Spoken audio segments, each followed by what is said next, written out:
આજે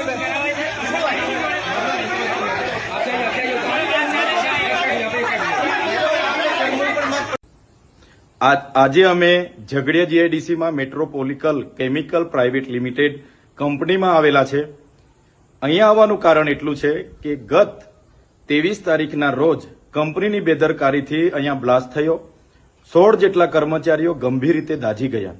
ત્યારે એમાંથી એક વ્યક્તિનું મૃત્યુ 2 દિવસ પહેલા સુરત હોસ્પિટલમાં થયું અને બીજા એક વ્યક્તિનું મૃત્યુ આજે થયું અને 14 લોકોમાંથી લગભગ 5 થી 6 લોકો એટલા ગંભીર ઘાયલ છે કે જે 80% આખું શરીર એમનું દાઝીને બળી ગયું છે.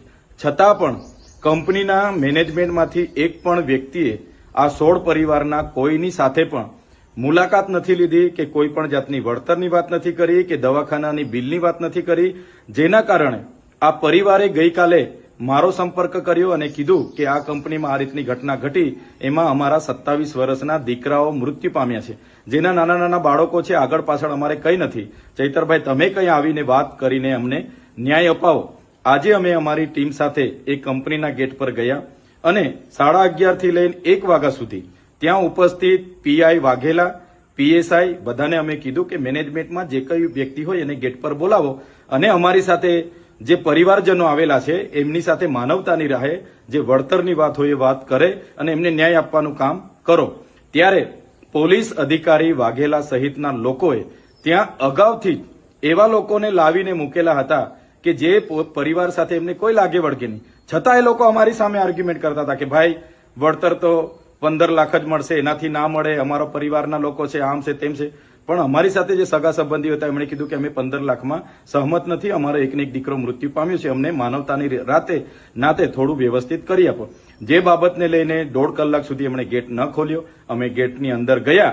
ત્યાંનો એક વ્યક્તિ રોનક કરીને કોઈ છોકરો હતો, એ તરત દોડી આવીને મારી સાથે ઝપાઝપી કરવાના એણે પ્રયાસ કર્યા. પીઆઈની હાજરીમાં મેં કીધું ભાઈ જે વાત કરવા માટે આવ્યા છે એની વાત કરો, બીજું ફાલતુ વાત અહીંયા કરવાની જરૂર નથી. ત્યારબાદ પણ કંપની મેનેજમેન્ટ દ્વારા એમના પરિવારજનોને બોલાવવામાં આવ્યા, એમની સાથે વાત કરવામાં આવી. એમ કહેવામાં આવ્યું કે 2 લોકો મૃત્યુ પામ્યા છે, એની જવાબદારી કંપની 15 લાખ સુધી લેશે, એના સિવાય અમે 1 રૂપિયો આપવા માંગતા નથી.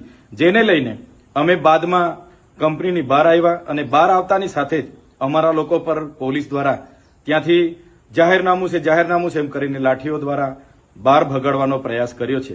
ત્યારે મેં કહેવા માંગુ છું કે પોલીસે આ કાર્યમાં એક માનવતાની રીતે ત્યાંના લોકોના વિશ્વાસ થાય એ રીતના પોલીસે ભૂમિકા ભજવવાની હતી. એની જગ્યાએ 5-5 દિવસ સુધી પોલીસ ત્યાં દેખાઈ નહીં.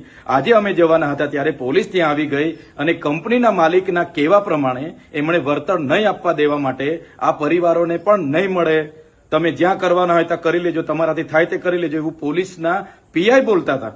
એટલે પોલીસની જે કામગીરી છે મને લાગે છે કે માલિકને ના તલવા ચાટતા હોય એવું મને લાગે છે. ત્યારે મેં એ વિસ્તારની તમામ જીઆઈડીસીઓમાં કામ કરતા કામદારોને, આ વિસ્તારના તમામ લોકોને મારે નમ્ર અપીલ છે, એક 16 પરિવાર સાથે જે ઘટના ઘટી છે બહુ ગંભીર ઘટના છે.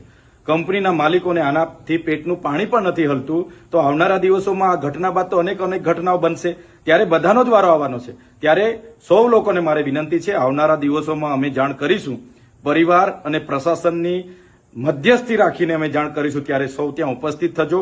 આ પરિવારને ન્યાય અપાવવાનું કામ આપણું બધાનું છે અને આપણે બધા સાથે રહીને કરીશું. આમાં જે પોલીસે ભૂમિકા ભજવી છે એ ખૂબ જ નિંદનીય અને દુઃખદાયક છે. પોલીસે એમના માણસોને બોલાવી ખોટા વિડીયો પણ બનાવ્યા છે અને અહીંયા પૈસા માંગવા આવેલા છે એવા વિડીયો પણ બનાવેલા છે. પણ પરિવાર આજે દુઃખી છે અને પરિવારની આ દુઃખની ઘડીમાં સહકાર આપવો એ આપણી બધાની ફરજ બને છે. ત્યારે આવનારા દિવસોમાં તમામ લોકોને મારે અપીલ છે, જ્યારે પણ તમને જાણ કરવામાં આવશે 1 દિવસનો સમય ફાળવીને બધાએ ત્યાં પહોંચવું પડશે અને આ 16 પરિવારને ન્યાય અપાવવા માટે આપણે બધાએ ત્યાં ઉતરવું પડશે, એવી મારી આપ સૌને વિનંતી છે. જોહાર, જય આદિવાસી.